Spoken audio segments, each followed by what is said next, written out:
Lena Karlina, Prodi, PKSD, Universitas Muhammadiyah Buton.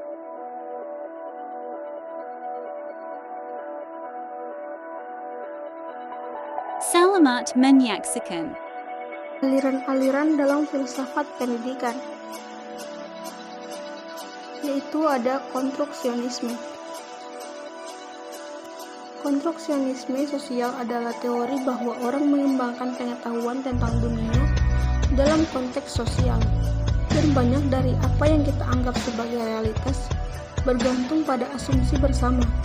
Dari perspektif konstruksionis sosial, banyak hal yang kita anggap remeh dan percaya sebagai realitas objektif sebenarnya dibangun secara sosial dan dengan demikian dapat berubah seiring perubahan masyarakat. Poin penting dalam konstruksionisme sosial menyatakan bahwa makna dari dan pengetahuan diciptakan secara sosial. Konstruksionis sosial percaya bahwa hal-hal yang umumnya dipandang wajar atau normal dalam masyarakat, seperti pemahaman tentang jenis kelamin, ras, kelas, dan kecacatan, dibangun secara sosial dan akibatnya bukanlah cerminan yang akurat dari kenyataan. Konstruksi sosial sering dibuat dalam institusi dan budaya tertentu dan menjadi terkenal dalam periode sejarah tertentu.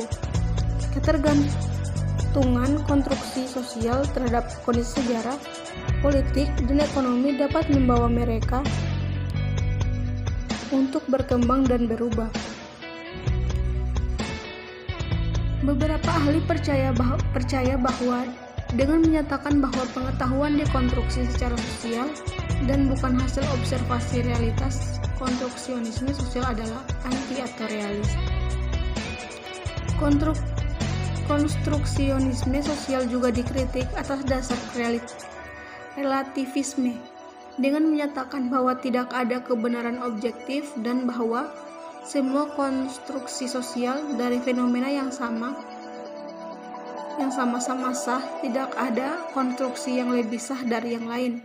Ini terutama bermasalah dalam konteks penelitian ilmiah. Jika catatan tidak ilmiah tentang suatu fenomena dianggap sah sebagai penelitian empiris tentang fenomena itu, tidak ada jalan yang jelas bagi penelitian untuk membuat dampak yang berarti bagi masyarakat. Yang selanjutnya lagi ada rekonstruksionisme. Rekonstruksionisme berasal dari kata rekonstruk yang memiliki arti menyusun kembali. Rekonstruksionisme merupakan satu paham filsafat yang bertujuan melanjutkan gerakan progresivisme para kaum rekonstruksionis, menentang para kaum progresif yang hanya berfokus dan melibatkan diri kepada masalah-masalah yang sekarang. Filsafat rekonstruksionisme juga merupakan elaborasi lanjutan dari gerakan progresivisme.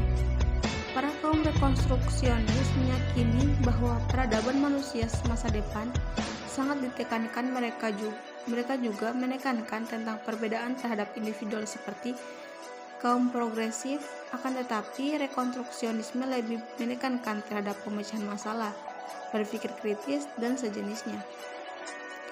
Kaum rekonstruksionis juga memiliki pandangan bahwa masa depan suatu bangsa merupakan sebuah dunia yang diatur dan diperintah oleh rakyat secara demokratis, bukan dunia yang diatur atau dikuasai oleh golongan-golongan tertentu.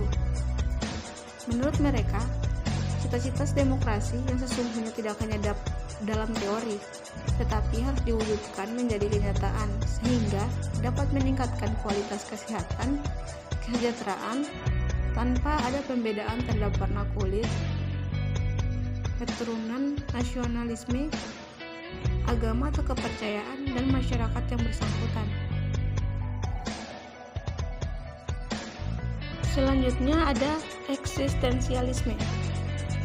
Eksistensialisme adalah tradisi pemikiran filsafat yang terutama diasosiasikan dengan beberapa filsuf Eropa pada abad ke-19 dan ke-20 yang sepaham. Meskipun banyak perbedaan doktrinal yang mendalami bahwa pemikiran filsafat bermula dengan subjek manusia, bukan hanya subjek manusia yang berpikir, tetapi juga individual manusia yang melakukan, yang merasa, dan yang hidup. Nilai utama pemikiran eksistensialis biasanya dianggap sebagai kebebasan, tetapi sebenarnya nilai tertingginya adalah autentisitas atau keaslian. Dalam pemahaman seorang eksistensialisme, seorang individu bermula pada apa yang disebut sebagai sikap eksistensial, yaitu semacam perasaan disorientasi, bingung atau ketakutan di hadapan sebuah dunia yang tampaknya tidak berarti atau absurd. Ada pula beberapa filsuf eksistensialis yang menganggap bahwa konten filsafat sistematis atau akademis tradisional terlalu abstrak atau jauh dari pengalaman konkret manusia. Soren Kierkegaard secara umum dianggap sebagai filsuf eksistensialis pertama. Meskipun ia tidak menggunakan istilah eksistensialisme, ia berargumen bahwa setiap individu, bukan masyarakat atau agama, bertanggung jawab untuk memberikan makna bagi hidup dan kehidupan, dan menghidupi makna tersebut secara jujur dan bergairah, atau secara autentik. Eksistensialisme menjadi populer setelah Perang Dunia Kedua dan amat memengaruhi bidang-bidang di luar filsafat termasuk teologi, drama, seni, sastra, dan psikologi. Yang terakhir ada idealisme. Idealisme adalah sebuah istilah yang digunakan pertama kali dalam dunia filsafat oleh Leibniz pada awal abad 18.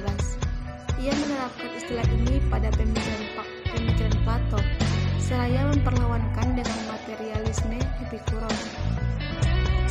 Istilah idealisme adalah aliran filsafat yang memandang yang mental dan ideasional sebagai kunci hakikat realitas.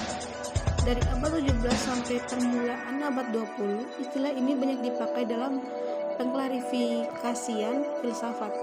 Idealisme memberikan doktrin bahwa hakikat dunia fisik hanya dapat dipahami dalam kebergantungannya pada jiwa dan spirit atau roh.